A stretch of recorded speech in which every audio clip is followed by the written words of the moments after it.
അതെ, ക്രിസ്മസിനൊരു 3, 4 ദിവസം ലീവ് എടുത്ത് വീട്ടിൽ പോയതാട്ടോ. അപ്പൊ പിന്നെ നമുക്ക് ആവശ്യങ്ങളും ആഗ്രഹങ്ങളൊക്കെ ഭയങ്കര കൂടുതലാണല്ലോ.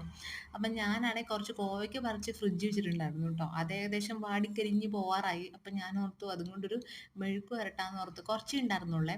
അപ്പൊ ഇനി ഇരുന്നിട്ട് വലിയ കാര്യമൊന്നുമില്ല. അമ്മ എടുത്ത് സാമ്പാർ ഇടും. സാമ്പാർ ഇട്ടാൽ ഞാനൊട്ട് കഴിക്കത്തുമില്ല. അപ്പം ഞാൻ എൻ്റെ ഇഷ്ടത്തിന് കുറേ പൊടിയൊക്കെ വാരിയിട്ട് അത്യാവശ്യം എല്ലാ പൊടിയും ഇട്ടു ട്ടോ. ഇൻക്ലൂഡിങ് ചിക്കൻ മസാല വരെ ഇട്ടിട്ടുണ്ട്. അതെല്ലാം കൂടി ഇട്ടിട്ട് അതിനൊരു മസാജൊക്കെ കൊടുത്ത് കുറച്ച് നേരം ഒന്ന് മാറ്റി വെച്ചു. പിന്നെ അതിൻ്റെ കൂടെ കുറച്ച് കറിവേപ്പിലയും കൂടി ഇട്ടിട്ട് ഞാൻ എണ്ണയ്ക്കകത്തേക്ക് എടുത്തിട്ട് ഒന്ന് ജസ്റ്റ് ഒന്ന് മെഴുക്ക് പുരട്ടിയെടുക്കാം, അങ്ങനെ ഉണ്ടായിരുന്നു കേട്ടോ. അപ്പോൾ എനിക്ക് ഇങ്ങനെയുള്ള മസാലകളുള്ള കൂട്ടാനൊക്കെ കൂട്ടാൻ ഭയങ്കര ഇഷ്ടമാണ്. എനിക്കൊരു ഭയങ്കര ഫ്ലേവറാണ് അതൊക്കെ കഴിക്കുമ്പോൾ.